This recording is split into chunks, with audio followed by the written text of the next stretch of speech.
Morning, everybody. Jim Adkins here from Jim Adkins Results Coaching. It's a Saturday. It's beautiful. It's cold. There's your weather report. There's your weekly broadcast, right? So I had a couple of people yesterday, give me a little bit. Hey, you missed your day. You missed a day, and today I'm running kind of late.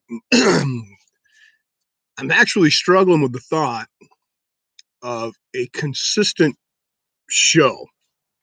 Maybe once a week at this specific time. You can count on it for sure. And I think that's coming up.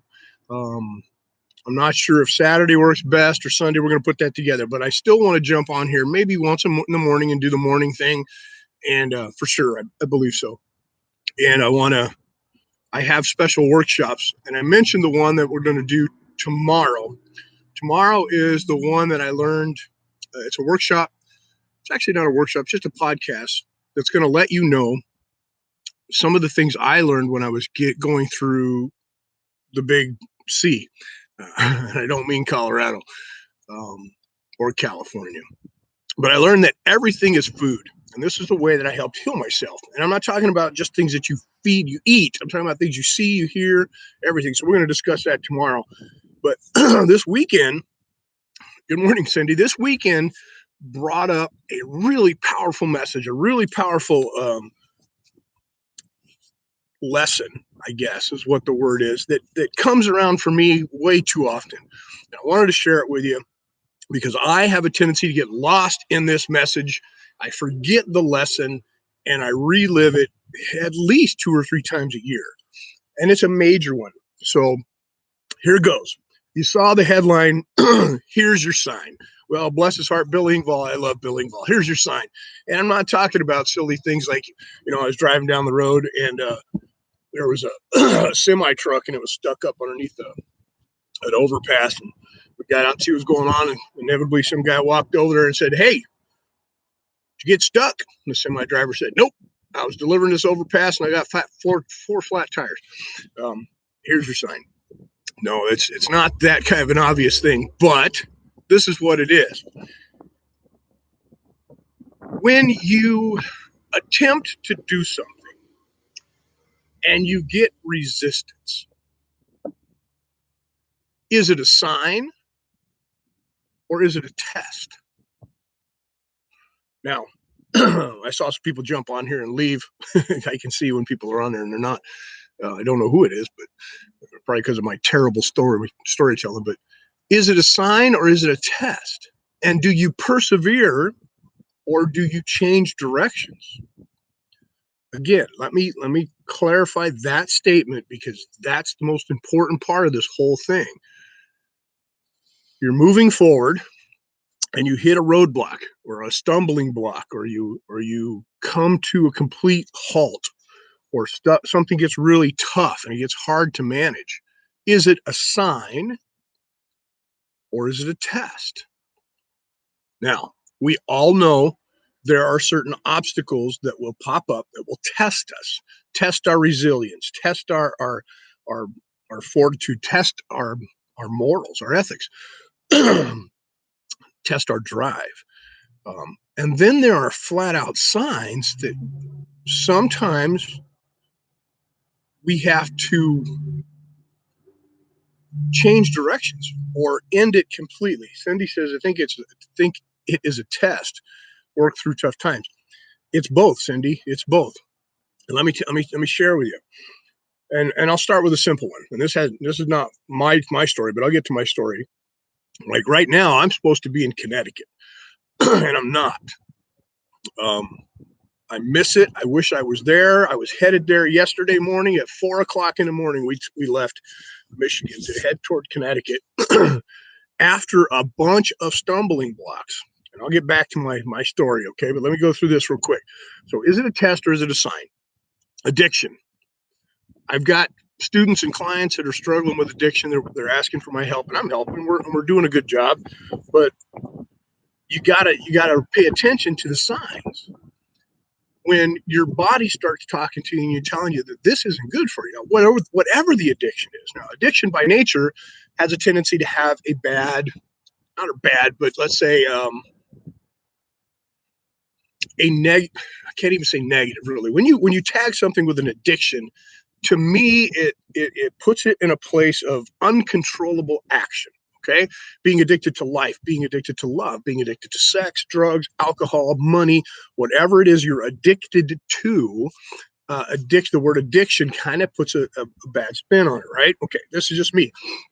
So if that's where you're at as well, and you have an addiction, and the signs, your body starts wearing out. You start looking like crap, or your finances are dwindling because of this addiction, or you know other people around you are dying from it. These are signs. They're not tests. It's not a test to see, okay, well, how strong are you? Can you carry this addiction through to the end? Well, inevitably, you're going to carry it to the end, but the end is going to be sooner than you want, I believe. The end of your finances, the end of your life, the end of your health, the end of your relationships. Is it a test? Or is it a sign? Your job. You start to oh, man, I don't want to go to work today, or I can't do this, or I'm just done with that person, or I'm sick of it. And you're working through your job, and you look at it as a test. Well, if I just push through and persevere, I'll get the promotion and I'll do this. And yeah, that's true, right? That can be true. Okay. My boss is just testing me to see if I have what it takes to get here. Some bosses do that. They do it in a way that they let you know they're leaders, though. If they're actually harshly testing you and you crumble, did they set you up for failure? Was it a positive experience? Did it benefit anybody? Is that a test, or is it a sign that this is not where I want to be? And you move on. So trying to figure out whether it's a test, good morning, sir, or it's a sign to change directions is something I want to talk to you about. Let's go with one more. People in your life, they go through hard times. People change, and as they do, and you love them, or you have them as a friend, or you support them, whichever your relationship is, or whatever your relationship is. Um, let's say that they start acting in accordance with a different way, and they're just testing your behavior. They're testing your love. They're testing your resolve, or you're getting signs that this isn't healthy for you anymore, or this isn't healthy for them anymore, and you try to work through it, or you push through it. Well, is it a test, or is it a sign that you need to change, let them go, do something different, completely cut them out of your life? These are things: a job, addiction, people. Is it a test, or is it a sign? Okay, I will share with you my story, and then I'll give you the key. I'll give you one of the answers, or a couple of the answers here, right? Um, so we're planning a big trip, and it's been coming. This is the second time for me that this has happened. I've been a no-show twice, and I am not a no-show. And I take it very personally when I am unable to complete a task that I have given my word about. Okay. Um, so we make these plans, and during the plans, as they start to solidify, pressures arise. And when I mean pressure. Not from other people, but from sources or situations. Now, for those of you that believe in the hand of fate, this is a great story. For those of you that believe in the hand of God, this is a great story. For those of you that believe in universal harmony, this is a great story. For me, I believe in all of them. I just don't know which one to blame. Here we go. So we're moving forward. We're getting ready to go. We're getting closer to the time. We've made our plans. We've made our reservations. We've made some other plans, some interesting plans. This is our time. We're going to take this opportunity to meet new people, share my knowledge with some people we've never met before, help some people out, go some places that we've always wanted to see, and move on. And I was going to take my wife, and a friend of ours was going, and we were going to go teach a seminar. And I can't share with you everything that took place, but just suffice it to say, 2 weeks out, 3 weeks out, um, my wife starts to get a bad feeling about it. Doesn't say anything about it until yesterday. Starts to get a bad feeling about it. Um, the gentleman who's going to go with us starts to feel a little stressed about it. Not a little bit of stress, but it was really starting to weigh on him. And he couldn't put his finger on it. He didn't know why. For me, stumbling blocks are easy. Whenever something comes up, I conquer it and move past it. So the little things that were happening, I wasn't really paying attention to. It's just, okay, this is life. This is what happens. Bam, we're going to move over it, move forward, and I will solve the issue and we'll keep going. Well, those issues started surmounting, and I could not, for the life of me, get on top of them. And you take full responsibility, right? Well, when I was sick, that tumbled us about 4 months. When I quit the things that I, when we talk about tomorrow's workshop, when we talk about how I helped cure myself from this cancer, we'll talk about this. When I let go of some activities and actions that were, I considered, partially responsible for the way I felt, it cut about $70,000 out of my income a year. And when I let those go, as you can imagine, financially, there was a little bit of catching up to do. So as we look at that, those things started surmounting. And this trip was not a paid trip. This trip that we were going to take was because I am a loyal student to my instructor. I am loyal to the art. I understand paying your dues, and people will get to know you based on what you do, not what you say.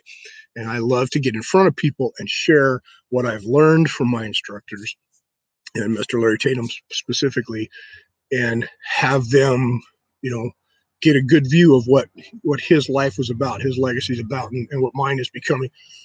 So that's what it was. And it was going to cost us money to go, but it was well worth it. I wanted to meet these people. But insurmountable things. Then trucks started breaking down left and right. I'm not talking about mine yet. I'm talking about my friend who's going with us. Mr. Voikel's going to go up with his brand new third-degree black belt and help me. His truck breaks down, luckily, a couple days before we got to leave. He makes the decision to stay home. Had it broken down on the road, it would cost him more money than he could have thought to get himself home. So he didn't go. Changed his mind last minute. Sounds good. Other people in my life, as a matter of fact, I can count 4 people, including Mr. Murray, who said their truck broke down the day I mentioned it online. Pay attention, right? Is this a sign or is it a test? So as we get ready to go, there are issues with our travel. And I'm talking down to the last minute. Hoops and fires, hoops you jump through and fires you walk across just to make the travel happen. And I couldn't believe it. This is Thursday as we're prepping to leave. I couldn't leave Thursday. Wanted to leave Thursday, couldn't go. Ended up saying that's no problem. We'll just leave Friday morning at 4 o'clock. I'll drive 17 hours. I'll get there. We'll do what we need to do Friday night. I'll wake up. I'll teach today on Saturday, and it'll be awesome. That sounds like it. Let's go.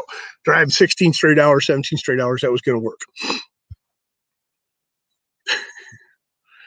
Is it a sign or is it a test? Well, they were all tests until we get on the road.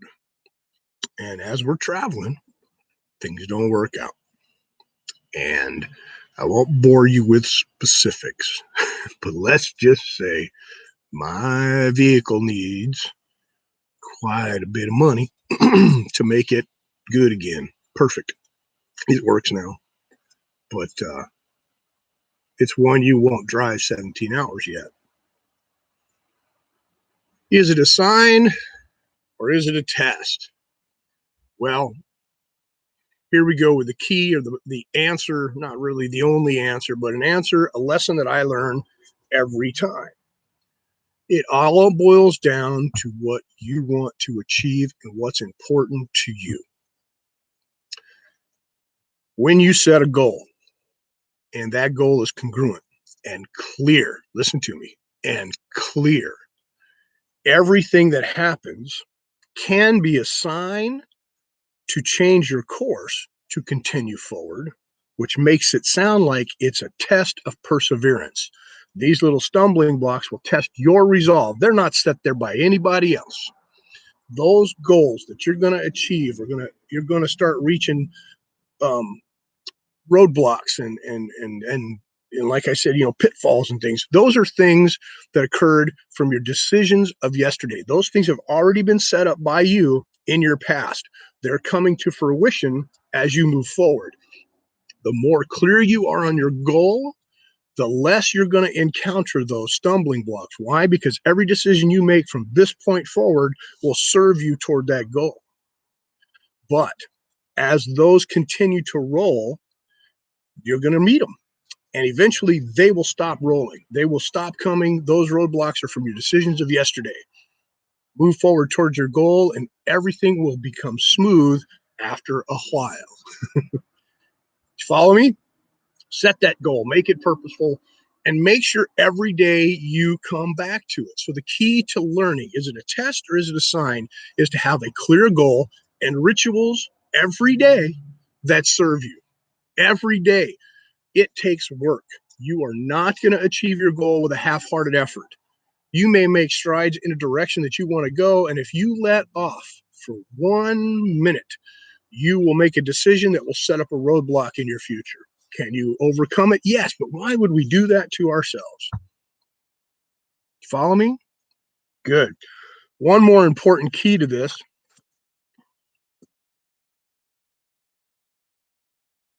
is when you have these things and you find you have a sign that says, here's your sign, pay attention, this is not good for you, you need to change directions, you need to stop doing what you're doing and not move forward on this endeavor or on this path. You don't eliminate everything right away. You don't eliminate people like that without thinking about it. You don't quit your job without giving it some good thought and making good plans. And for me, I did not quit moving forward towards the direction of the seminar until it became very clear that it wasn't the seminar, it wasn't the people, it wasn't where I was going or what I was going to do that was not good for me. It was the travel and the timing of it. Something bigger, I believe, was coming. And we got off the road and got home because I had my wife with me and I did not want to find out what that new roadblock was going to be. We came home, we're here, we're safe. And her gut was what helped me make the final decision, because as we talked about it, we said, I told her, I said, it looks like everything is stacked against this trip. I don't understand. And she said, I've been feeling this way for 2 weeks. That's not the people or what was going on, but the trip itself. She's been feeling bad for 2 weeks about it, feeling anxious and knotted up. And that's all it took. I trust my partner. I trust my wife. I trust her instinct. She's a smart person. She's a loving person. She's a very caring person. She feels things, and I pay attention. And when she said that, after everything that we had been through, we came back home.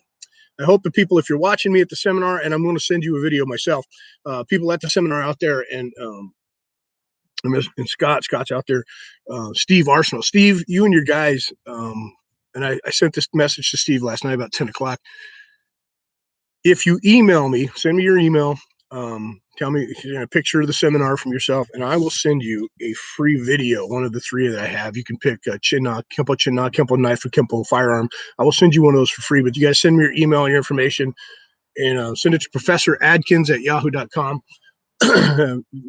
If you subscribe to the YouTube channel, I will see you, and you can contact me here as well.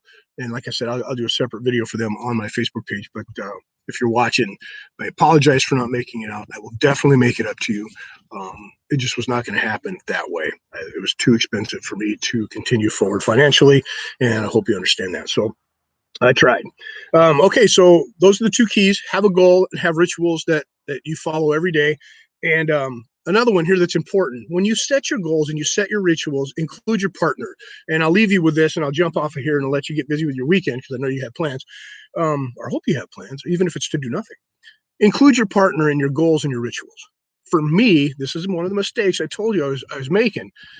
I have a tendency to go, I got this. I can do it on my own. I'm going to just ignore everybody else and move forward. And as I move forward, they will come to, and they will jump on board, and they will understand, and they will reap the benefits. No, that's not how it happens, especially if you have somebody like I do, like Sarah, my beautiful wife. Um, you have to include them,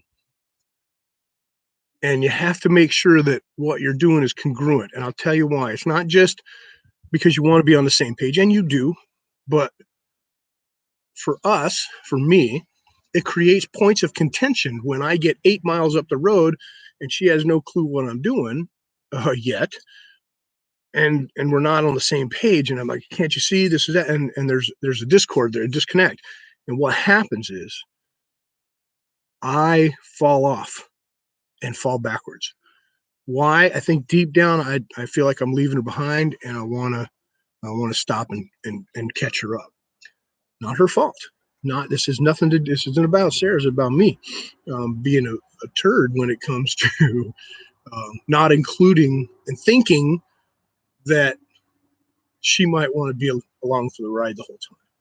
So include your partner so that your rituals are not all by yourself. Now, I can get up and work out by myself. I love that.